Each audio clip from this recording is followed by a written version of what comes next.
And welcome, everyone. This is Tuesday, March 29th, 2022. We're already at the end of March. This is Full Press Hockey Weekly. I have a new camera angle, at least finally with that camera. Using a new PC because my main PC is shitting the bed on me and I want to cry. You're about to see a grown man cry on here. And it's a weird show today here on Full Press Hockey Weekly. Mike Straw, joined as always by Jim Berenger, Chris Wassel. Guys, how are you doing here this evening? Happy Taco Tuesday. Yo, Taco Tuesday, everybody. What is up? I'm happy. I'm good. Feeling good. That's all that matters. I know this is a hockey show, but it's WrestleMania week. So, yeah. I'm more excited for everything else surrounding it than the actual show itself. Me too. I got a lot of big things coming up. You know, tomorrow's a big day for me, so, you know. Chris, how are you if your actual connection's working? That's a no. That's a hard no for that guy. It is still not working. Still not working, but big day for me tomorrow. Don't know if my girlfriend's watching. I hope she is. Happy anniversary tomorrow, babe. Aww. So I remember when I cared about the anniversary of my girlfriend. You know what? Now she's my ex-girlfriend. It's because she's my wife. Yeah, there you go. I was about to say, I was like, what? Better answer. Better answer. I really want to start introducing her to people. Like, hi, I'm Mike. This is my ex-girlfriend, Sarah. Oh, jeez. Yeah, that's going to work. It'll not go over well, but I kind of No, want it to will do not. it. You will be sleeping on the couch. Big time. Like 2 years ago, I would have accepted that, but my couch is getting old, and you need a new one?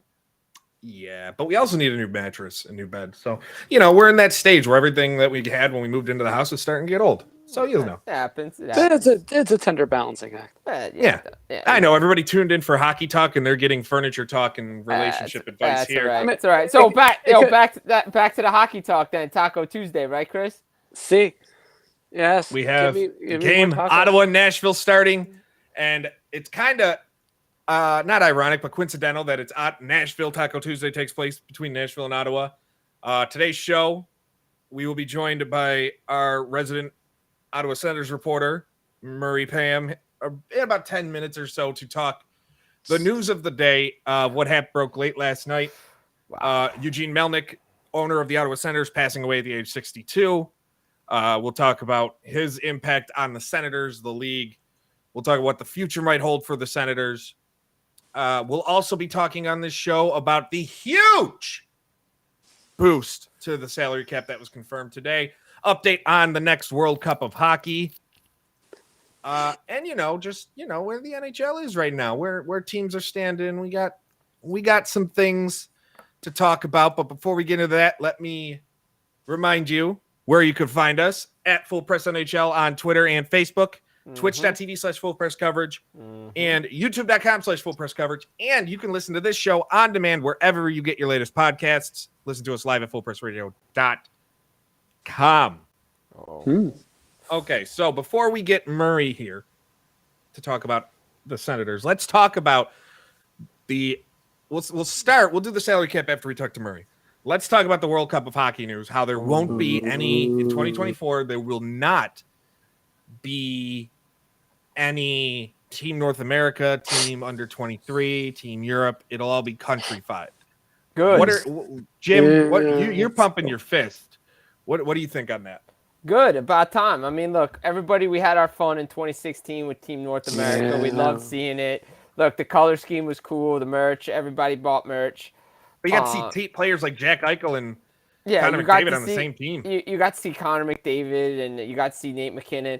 But everybody wants to represent their own country, and that's what the World Cup of Hockey. We knew it was NHLPA produced, and I get it. But we need to have the 8 best countries playing in the World Cup. That's the tradition, like the Canada Cup. You just have the best nations, take the rankings and go. It'll be interesting to see when they do this, with the whole Russia situation, if they're going to be allowed to play in it.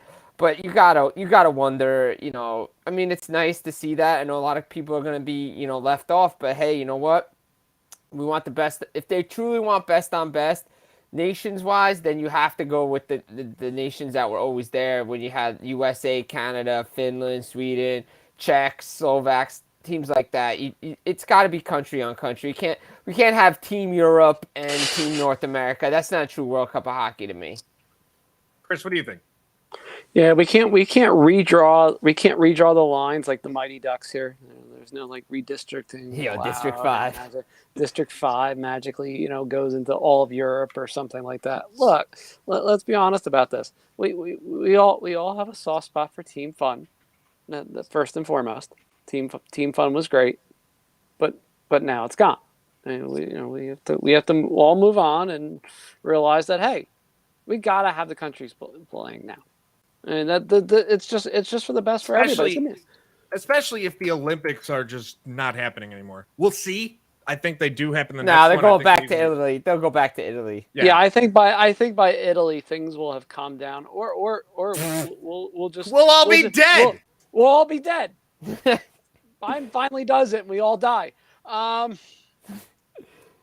Somebody does. I mean, it's just weird, but like to me, like we had fun. It was cool. Like we all rooted for Team North America in 2016 to get there. They probably should have been. But when Team Europe made the final, it was like, oh, okay. And then Canada won. It was like, okay. But it was just like, okay, if you look at Team North America's roster and you look at Team Europe's roster, especially Team North America, a lot of those guys should be playing for their own countries anyway. So they're not even going to have enough guys to field a team to begin with. And I got a feeling that a lot of the Olympic rosters that were the preliminary ones, they may change with a player or two, but I got to imagine what we're going to see come this World Cup of Hockey, which I believe is going to be slated similar to like the Olympic break, where they're just going to put it in like the middle of the season instead of like at the beginning of the year like it always was. Though if it's in 2024, they'd probably that's scheduled to be the next Olympics. That's maybe. We don't know yet. I don't think anybody knows what the next. Next would be 2026. Yeah, you're right. 2026. I'm thinking summer it's been weird with back-to-back years with Olympics. They've thrown me off. 2024 is the next Summer Olympics. Yeah, so they'll be fine if they do it in the middle of the season. I think doing the World Cup in the middle of the season would be absolutely stupid. I don't like the fact of these tournaments happening in the middle of the season because, again, I'm in the screw the injury shit, because next thing you know, it's going to happen where there's going to be a time when a player gets some season-ending injury playing in meaningless bullshit games. John Tavares? Yeah, but I mean, I'm talking about an important player to their team. Well, he was an important player at the time when he got hurt, he was an important player to the Islanders, because if he doesn't get hurt, they probably make that play. Was he ever? Just remember, John Tavares will always be the second best John Tavares in his family. But you know what? It doesn't matter, because I think like if you had it in September and August or training camp time, I think it would be fine. Like I really don't care. They're still gonna make boatloads of money. They're gonna sell the merch, and you got to go back to like back in the day with like '96 and '04. Like have some of the games down in the United States, have some games over in Europe, have games in Canada. That way everybody gets a piece of it. Not just have the hub be Toronto. And you got to go all there. Have the games like spread out a little bit. And then if you want to make the semifinals and finals in Canada, then I have no problem with that. Or do what 96 was, have one game. The best team has 2 games at home, and then the one team has the game at home. Whatever you want to do. I'd be totally fine with that. Yeah, I'm interested to see what they do. Obviously, we're a couple years away from that. We'll see what happens here. Again, we got Murray Pam joining us to talk Ottawa Senators. He'll join us for about 5-10 minutes or so to talk Eugene Melnyk. Passed away last night at the age of 62 after a short illness. No other details really have come out about it since. Obviously, as things continue, we'll get more information. But Melnyk purchased the Senators 20 years ago? Yeah, 2003. 2003. So yeah, just under 20 years ago. Known and immediately had his team contending. And we are joined at this moment by none other than Murray Pam. Murray, you're on with Mike, Chris, and Jim. How are you on this beautiful Taco Tuesday? Can you hear me, Mike? We can hear you perfectly. Mm-hmm. Great. This Taco Tuesday, it is cold in Ottawa right now. There's a storm coming tomorrow, some freezing rain, maybe a bit of snow, and winter. It was spring, and now it's back to winter again. That's all I have to really say. Yeah, I woke up Sunday, looked out my house, and there was about 6 inches of snow on the ground. And my immediate thought was, "What the f is this?" And my son, my 4-year-old, looks at me and goes, "Daddy, that's what Mommy said too." And I'm just like, "That's great." Oh, it's awesome. It's awesome. There was green grass there, and all of a sudden it's going to be gone. Yeah, we had For a day or two. yeah, last Friday or last Thursday it was 80 almost, and then it got down to snowing again, and then this Thursday it's gonna be 70, and then it's gonna be back to snow. Yeah. I'm just over it. Anyway, that's Yeah. the price of living as north as we do. Yeah, it's true. I'm a little bit more north than you, so Yeah, just a bit. just a little bit.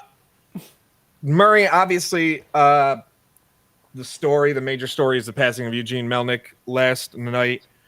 When you heard what happened, what immediately went through your head?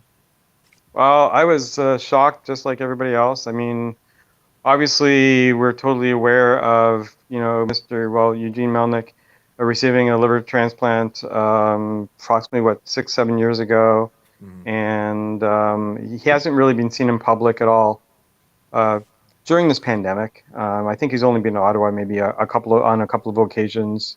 He was on a podcast about a year ago, so I really haven't seen him at all, and it was still shocking to hear of his passing last night, especially at the age of 62 as well. So I mean that's a young age, and been through a lot over the last few years. So it was pretty sad to hear.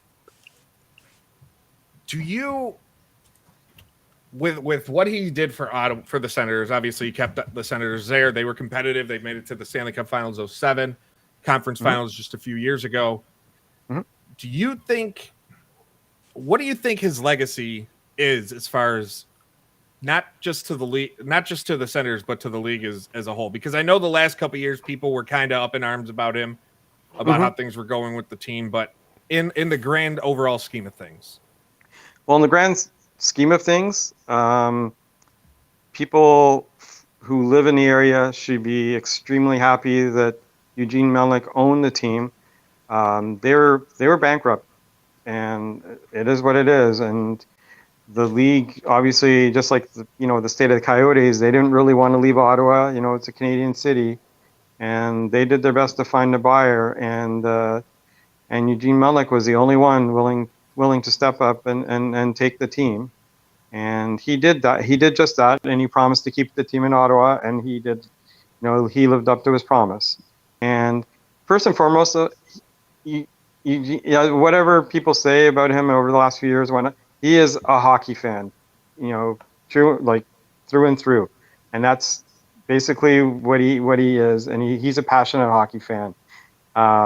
He says things in the heat of the moment, but his heart's always in the right place, and he just wanted his team to win, and that's really really what the man was all about. And his other work as well, which is massive. His work with his charities is something that has brought all Ottawa, people of Ottawa together, people all over the world together. And in Ottawa, he built Roger Nielsen House, which is a palliative care home for parents who go to the Children's Hospital, obviously with their ill children, and they stay at the house. It's a building, obviously, and he did build that with the Senators Charity Foundation. And his charity work, obviously, he's done a lot of work with the Ukraine. So not just now, obviously, but previously in 2015, when the Russians were fighting Crimea, and a lot of families lost in Ukraine. They went to war, to help out, and there's a lot of orphan children and that sort of thing. And Eugene personally went there a few times, and he was involved with pharmaceuticals and whatnot. And he got companies in Europe to send as many pharmaceuticals to Ukraine to help the kids. And they have a camp there every year, and they send them clothes, do whatever they can do for all these kids. and he actually continued to do that to this day. So there's other things, and then St. Mike's, you're aware he owned the St. Mike's team, obviously in the Ontario Hockey League, Yep. and he rebuilt St. Mike's, the arena and whatnot on the it's a St. Mike's school. It's a all male school, and he rebuilt the rink and whatnot around there, and he also has a wing at a hospital named after him for he does a lot of charity work as well. So he has that legacy as well. So that's something that's probably greater than his hockey. Than a game. Yeah. Exactly. What? And I know it's only been a 24 hour, not even 24 hours at this point, but a thing that does come to everybody's mind is the future of the Senators. What is there in place to make sure that the team stays stable in Ottawa in the long term? Because obviously that's where immediately hundreds of fans, thousands of fans are going to think about is, what does this mean for our team? Exactly. I don't think anything will change for the time being. Obviously, Gary Bettman spoke today as well. He says I believe he said he spoke to the executives, and he will be meeting with them again and meeting with Mr. Melnick's, his lawyers, and obviously his family.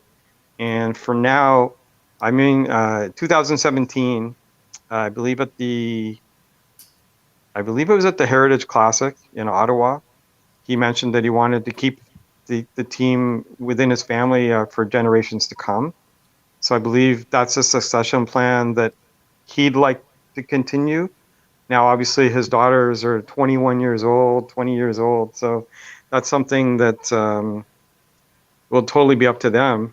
For the time being, he had lawyers in place, I believe some financial people in place that were with him from the beginning. I believe they had left, but they had recently come back in the last couple of years, and they actually serve on the board of governors and do go to the board meetings with the NHL. So there's that.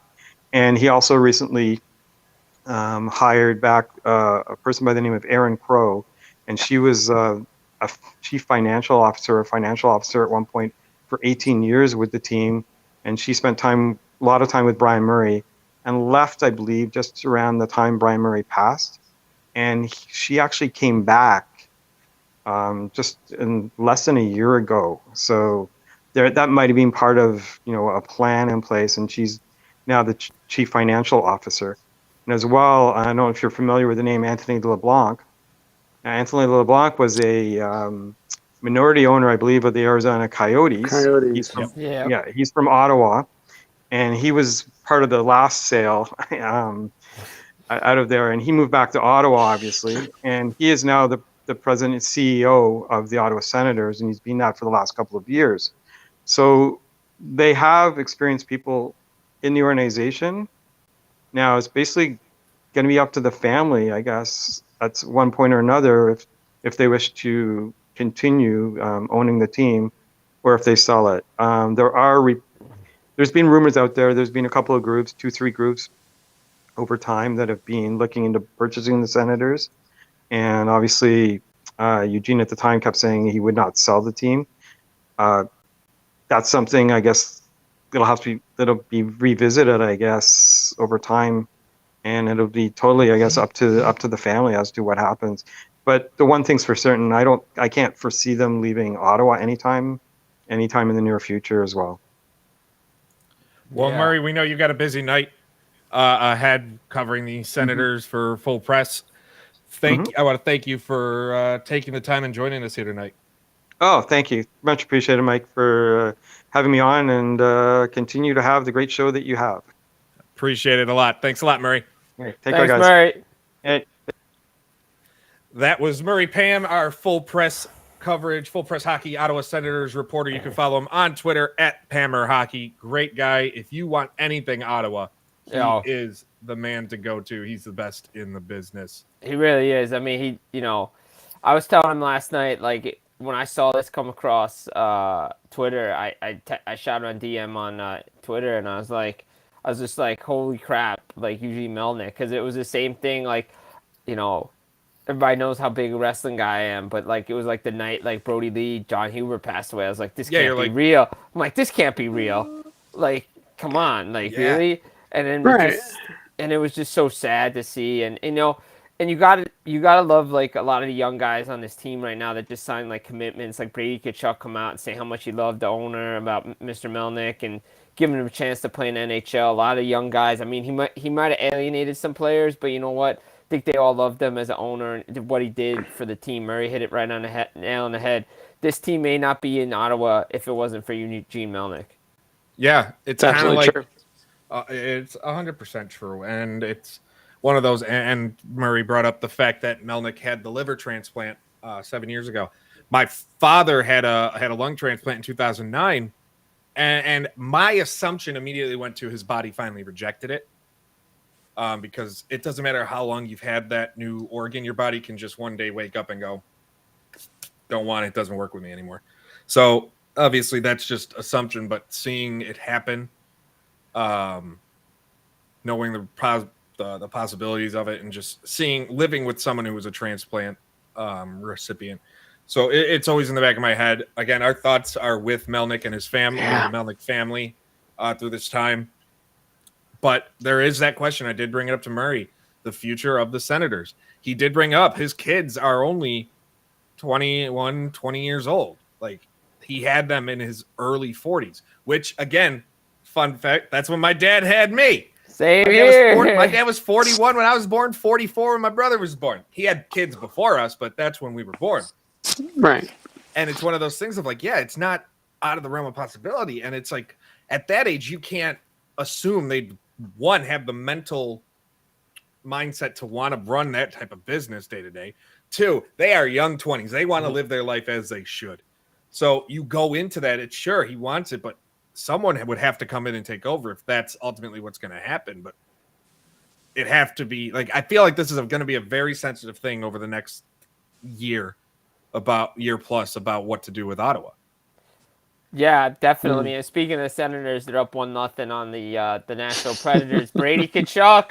No tacos yet. Brady Kachuk from Tim Stützle and Josh Norris. So the young guys. Toronto is up 4-1 on Boston, just where Boston wants them. Oh boy. Mm-mm. But yeah, so yeah, continuing with Ottawa. Yeah, no, I mean they're up 1-0. They're playing well. I mean, look, I think this team's gonna, they could probably figure out a way to get a victory tonight against this Preds team, just because with so much emotion, with the owner passing away, sad story. And they're gonna just ride that tidal weight of emotion through this road trip, and figure out a way to make him proud and finish the season strong, because like Murray said, he loved this team. Whether fan base, liked him or not, he loved the Senators. And I know if we talk to Murray again, I know he was trying to get them a downtown arena as badly as possible, because we know that trip out to Canada is not the easiest. Of all the trips, I'll still stand by this. It is the most boring place I've ever covered a hockey game. I don't care how much people want to try. It is literally as if cavern. It's as if you put it in the middle of nowhere. It's like you put it in the middle of a cornfield, like 2 hours outside of friggin' Omaha, Nebraska. Like, okay, it didn't do for the area. They thought like you build it and then all these things will build around it. That doesn't usually happen. Mm-hmm. Usually you got to have some sort of foundation there and then build it. Yeah, see Arizona. Mm-hmm. Yeah. Though at least in Glendale they had this football stadium. And some warm weather. Mm-hmm. Yeah. It always made it funny when I would go to Canada and I'd be like, "Where are you going, Canada? You mean Canada? No, Canada. Canada. It's fantastic. Why? To see Ottawa? What? What do you mean? But they're supposed to be in Ottawa. No, they're in Canada. They're in Canada, not Ottawa. They're down the road a piece. Yeah, just a little bit. bit. So yeah, I'm really interested to see what happens with that franchise, where they're gonna go. And I mean, look, they have the pieces in place to get back to where they were in 2017 when they made that run to the Eastern Conference Final, losing to Pittsburgh Penguins. I think the young core is in place. I think they've made some additions, some tractions. And I think that's how it's going to be for now. But there's young talent on this team that's going to be good. And this Senators team, if they can get the right combination and they have the goalie in Anton Forsberg, or they can find some other pieces to build around this core, they can accelerate this rebuild and get right back there. That division's just so tough. But if anybody can do it, it's Ottawa because they're so pesky. Right? It's one of those weird situations. Like, again, the other night I was really pissed. I bet Florida against Ottawa. I had a money line bet as part of a parlay, and then I look and it's 3-0 Ottawa, and I'm like, oh, here we go. Luckily, Florida is one of the best teams in hockey and came back and won. But I'm sitting there, I'm just like, yeah, why did I bet against Ottawa? I should not. I need to stop doing that. But even though, yeah, they're the second worst team in the East at the moment, they don't play like it. They just have bad puck luck. I mean, and by second worst, they're only a point behind New Jersey and Philly. Yeah, but they're moving in the right direction. So. 100%. They got some nice young pieces. I still don't think next year's a year. I think they're probably 2 years away. No, a couple of years away, but they got to solve their goaltending. Well, I think they got it with Forsberg. I think he's a good addition. I still think he's trash too, but but they got some things to figure out. They got some nice young core pieces though. Like, obviously you have a leader in Brady Tkachuk. Brady Tkachuk has really impressed me since being given that seat.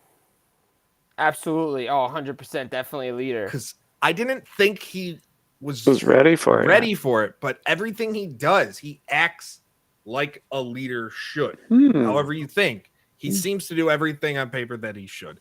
And in front of the media and he also doesn't sugarcoat things, which I really, really appreciate. After the Brendan Lemieux, I almost called him Claude. After the Brendan Lemieux, hey, well, you know what? I mean, if the shoe fits, exactly, apple doesn't fall far, right? I was just gonna say. I mean, look, Brady and Matthew are so alike, and these kids are just. I mean, can we say that they are better than their dad? I won't yet. Not yet, but can they be? Because their dad is still one of the best U.S.-born players ever. Yeah, but can they be? 100%. I think Matthew can easily be. Brady, I think Matthew can easily surpass what his dad did. But it's good to see that Brady and guys like that are giving Ottawa commitments, considering the exodus that was with Carlson and Stone and all those guys, leaving the city. Yeah, and it's he came in at the right time for that organization. They really did need something like that, and it's happy to see. So speaking of, sorry, if not, I know this may not be on the topics, but I'm watching the Ranger game. How about this Frank Vetrano pickup for the Rangers? 6 goals in 5 goals in 6 games for the Rangers. It's been a really good fit. He's been. You know why? Unbelievable. Do you know why it's been such a good fit? Because wait. Before he even says it, I'm gonna even interrupt you right there because he's playing for the Jack Adams Award winner Gerard Gallant. The 2022 Jack Adams Award winner Gerard Gallant. And why does he work so well? Because he's not playing on the fourth line. Yeah, he's being put in a place to succeed. What a shock! You know who would learn about putting players in positions to succeed? Gerard I bet Gallant. you can't guess. Dave Haxtell, the worst coach in hockey history. He makes Mike Milbury look like a Hall of Fame coach. That's how shitty he is. Mike Milbury's shoe is a better coach than fucking Dave Haxtell. Excuse my language. Uh-oh. Good thing we're not monetized anywhere. Yes. Yeah. We got a while to go for that, trust me. But moving on from Ottawa, we talked to World Cup of Hockey. We have some other big news. Huge even. The biggest news ever. The salary cap is going to increase. But before we tell you how much, let's tell you about our sponsor today, MyBookie. With Gonzaga officially bounced from the NCAA tournament, the national championship is up for grabs, and so is the bag with MyBookie. It's a bettor's market when the dogs are barking, and the number 1 seeds lost to Arkansas proved that underdogs provide the best value. So take advantage and get some skin in the game with MyBookie. Sign up today at MyBookie and use the promo code MSH to secure a first deposit bonus up to $1,000. It's simple. Deposit $200 and play with $300 instantly. Ooh. Just use the promo code MSH to claim your bonus. Mobile or on the go, college ball or NBA, no matter the league, no matter the minute, MyBookie puts the action in your hands so you can turn any game day into a payday. Bet anything, anytime, anywhere with MyBookie.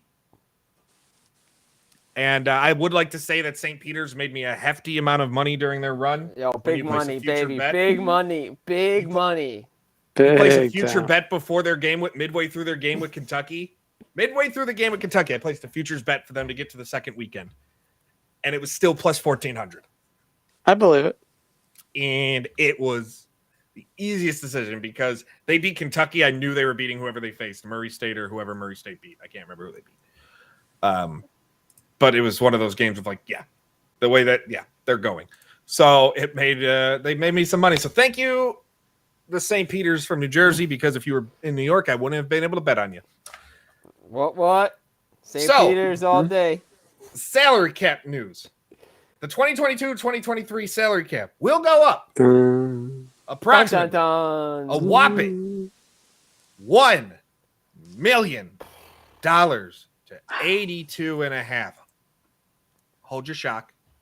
Hold your joy. Yo, I'll curse him like Danhausen. What a boost! I know it's not Danhausen, but you know. Yo, throw it up. But yeah, I mean, not surprising because they're still trying to recoup some money with the loss of fans and stuff for a year and a half with and delays and cancellations with COVID. They have to pay the owners back a lot. That's where a lot of the ad revenue and new TV deal money is going. But only $1 million.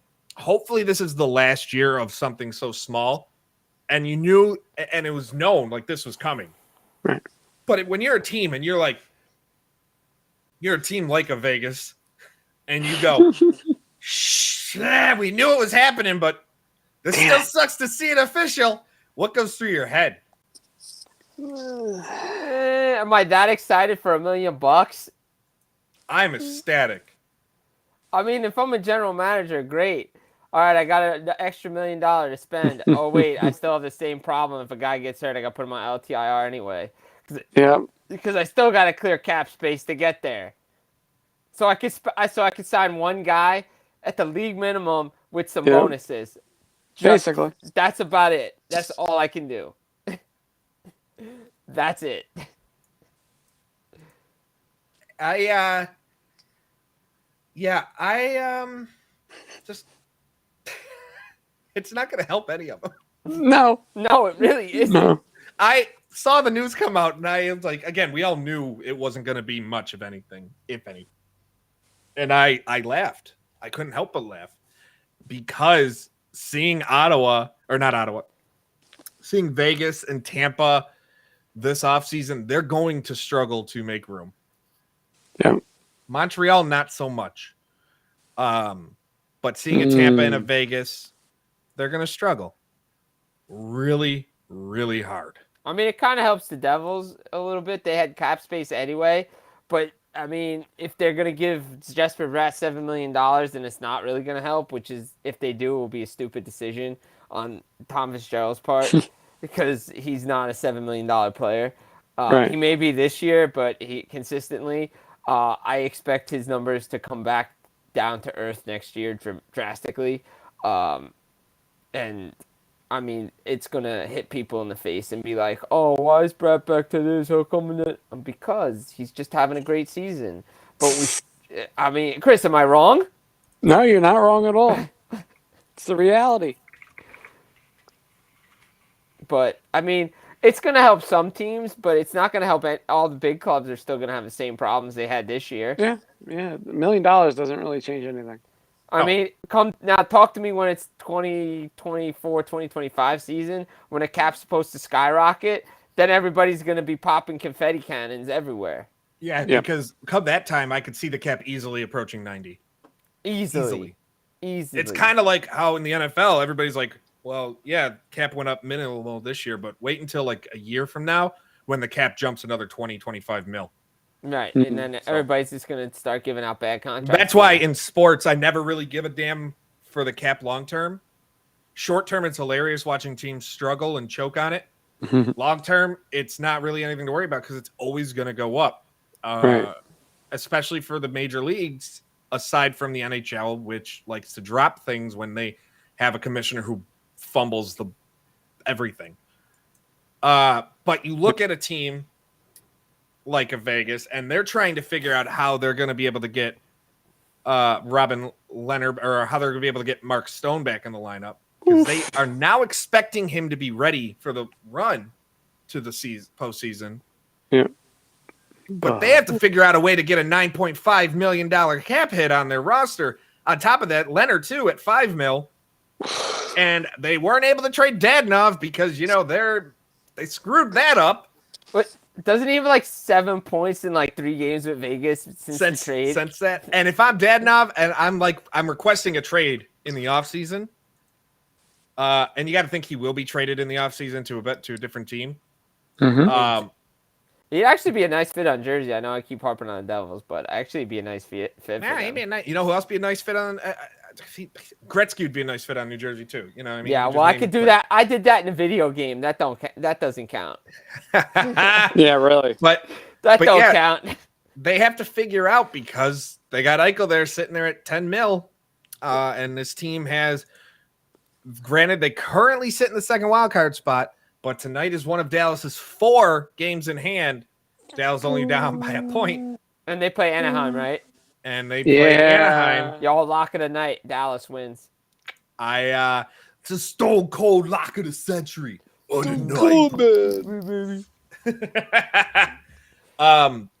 Yeah, like they got to figure something out, and I think and didn't they Leonard have hurt- been- Didn't Go on. Leonard get hurt at practice today or something? He took a shot up high. I didn't hear that, but would not surprise me. So Which they- is kind of just fantastic in the same boat. Not fantastic. I don't want to see people get hurt, but it's just Vegas's luck. And I know people are going to blame Vegas falling on injuries and stuff, and sure, that is a thing. But it's also due to terrible cap management. and Pete DeBoer is the head coach. Yeah, we know that. Your guys' disdain for Pete DeBoer, while not as bad as mine for Dave Hextall. And that's the thing. Pete DeBoer, you saw coach your team. Dave Hextall has never coached my team. Yeah, but you just hate the guy. It's the only time in my life I've ever felt bad for anything Flyers. That's Watching scary. him coach that team. I felt bad for Flyers fans having to deal with him as coach. And then he gets fired. I'm like, good. And what do? They bring in another crap coach in Elaine Vigneault. And now who do they got by the bench? way, Mike Yo. So at this point, I don't feel bad for the Flyers anymore because they just keep making stupid decisions. Oh, you mean like that Coaches. Rasmus? Oh, you mean like that Rasmus Ristolainen contract? Oh, Man, dude. Kevin Adams is a genius. Trade him to the team for a first, and then Chuck Yo, Fletcher, another yo, junk of a GM. Yo, Kevin Adams has got Owen Powers coming, so Man, I was really hoping for an upset in the Frozen Four ain't or happening. the NCAA. I was really hoping. And Eichel took this shot. Former teammates, He's like, yo, screw you, man. current teammates. And can't make Murphy's- this up, kids. You Murphy's can't Law make is hitting this Vegas up. hard. Yeah, Murphy's Law is hitting Vegas hard this year. And it sucks for him because, like you said, Jim, on past weeks, they're finally hitting that expansion woe. Yeah. But it's not an expansion woe because the talent's bad. It's an expansion woe because they spent money poorly and they can't bring the players back they need to bring back when they get healthy. Well, and the issue is like everybody it was like, okay, they're an expansion team and they've lost what made them a great expansion team because They lost our The identity. grittiness. they lost or the like all this grittiness and this underdogness. Okay, well, we want to go get this guy and this guy and this guy and this guy. Oh wait, now we're at the cap. Okay, so what do we need to do? We need to get rid of this guy and that guy and this guy and that guy. It's like, all right, I get it. It's cool that you're in on everybody, but at what point do you have to decide and be like, okay, we need to get like, because eventually they're gonna have to move some of these guys out and get back some of that grittiness because Pacioretty, Stone, Eichel can only take them so far. Like they're gonna need. And the thing is, they got to figure out. Granted, he's still counting the cap because he's only on standard IR. Pacioretty's injured again. like Braden McNabb, not really a key. I mean, he's a big piece for the I mean, I defensive. wouldn't He be is, surprised if they try to move Alec Martinez out. in the offseason, sure. Yeah. But they I got to think- figure something out because I guarantee if people were up in arms about Tampa last year, people, Oh. including other owners, will lose their shit If Vegas wins this year. if Vegas comes into the playoffs and they're able to Look, I bring was, back Stone and whoever right away. well, Especially now that they've made it known they expect Stone to be back in time for the playoff push. Well, I mean, Chris probably talked to some people like I did. The main reason why this LTIR stuff is being brought up is because Tampa flaunted it in front of the league's face last year with the T-shirts and all that stuff. If none of that happens, they're probably not talking about it Probably as not much. even caring But about it. but when you have shirts made $18 million, $18 million over the cap, it's just like it's like, come on. It's basically saying F you to the league because we know what we did, we got away with it, and all this stuff. But it's The not. thing is, it's not cheating or getting away with it when it's a Exactly. legal loophole. Exactly, because it's collectively bargained. And yes, it was at a topic conversation, sure, but nothing can change because the players have to agree to it, and the players are not going to agree to it. Guys, Yeah. the Boston Bruins are imploding right now. It's 5-1, 6-1. 6-1. Whoa. Taylor Hall has taken a punch to Lyubushkin. He punched him in the face, after Russian getting bear. hit along the boards. So he's in the locker room. Now, Boston is Bostoning, and it's kind of funny to see. So Man, Matthews a goal away from 50. that ain't nothing. I know. See, that was the easiest. You know par- what? That was He'd the have easiest 50 by now parlay if of he the was night. with Jack The Adams. What was that, Chris? That was the easiest parlay of the night. Matthews and Pasternak both scoring in the same game. Come on, that's Absolutely. like- I rarely touch anytime goal scorers. Because every time I do, they don't. So come on, it's Yep. it's Pasternak against Toronto.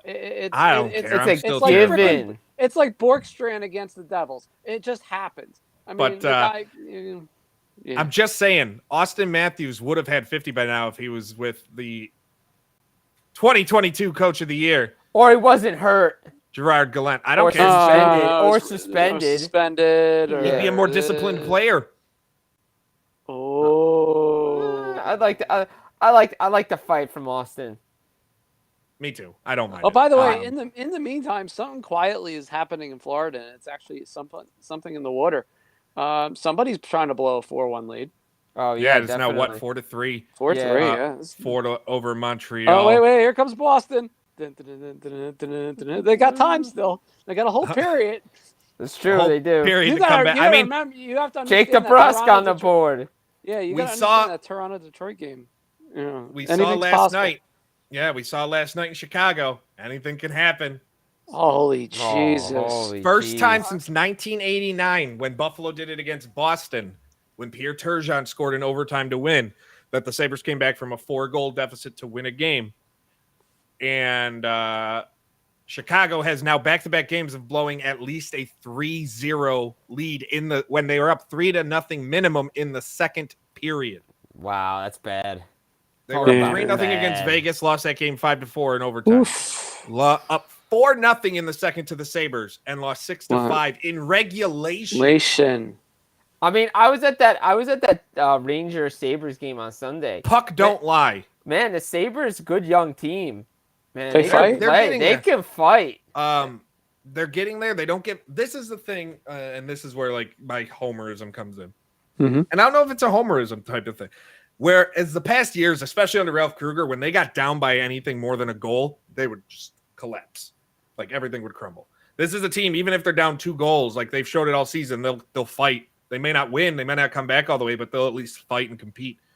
John Granato has this team playing well. Jeff Skinner's had a rebound. Tage Thompson is becoming the player that they expected him to be. They wanted him to be when he was traded from St. Louis. To where at this point the trade's working out for both parties. St. Louis got their cup and Ryan O'Reilly got his Conn Smythe, and they'll take that trade all the time, every time. Tage Thompson has more goals than any member of the St. Louis Blues have this year.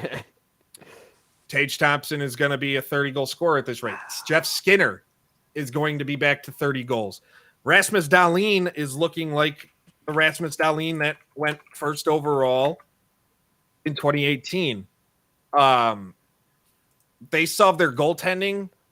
This is a team that's more competitive moving forward. I'm not going to say anything about playoffs because until they make it, I don't believe in it.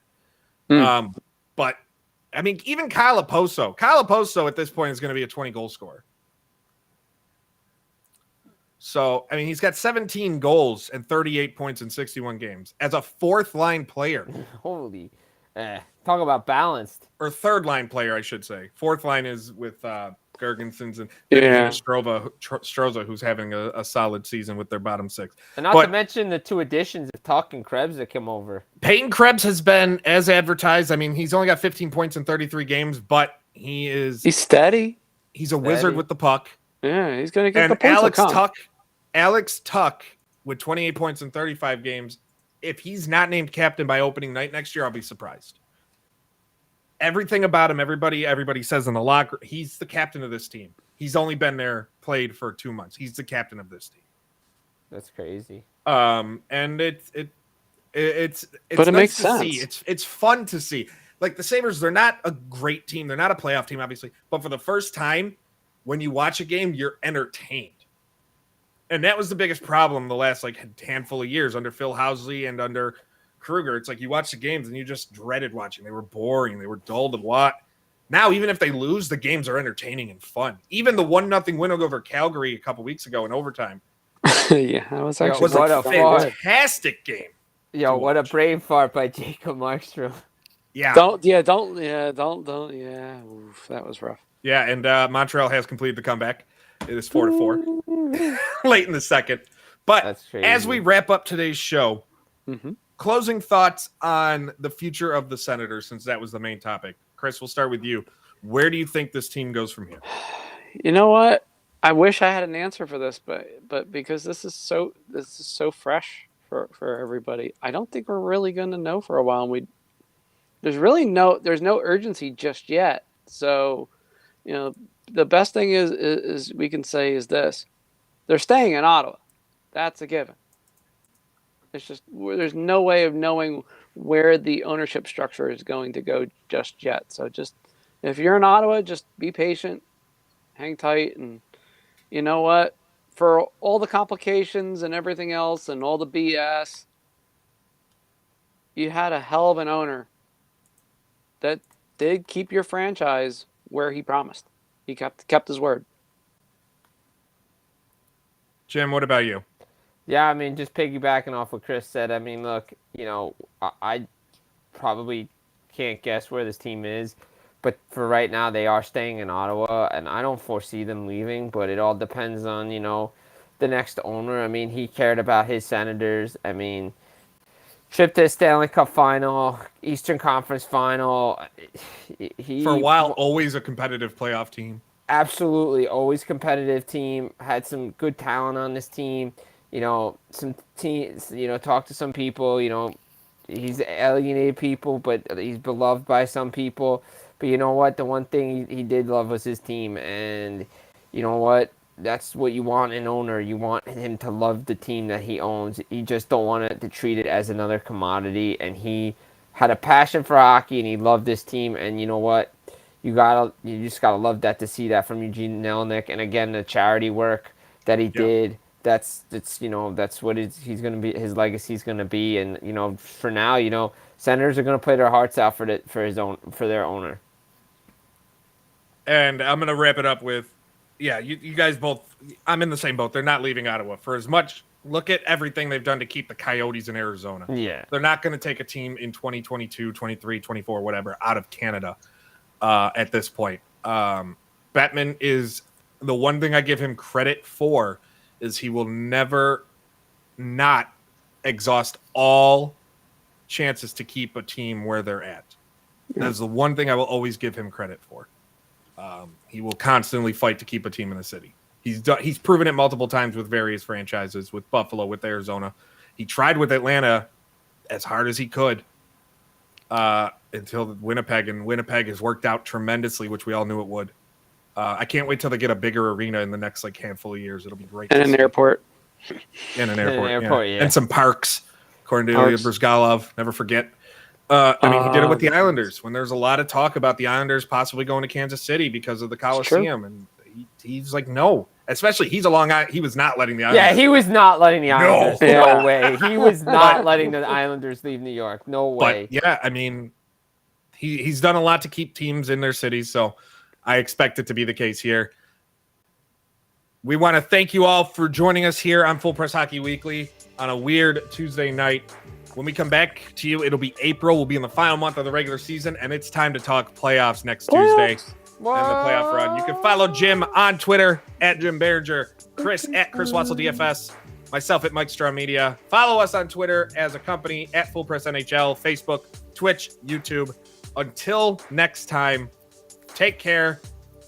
We are out. Peace.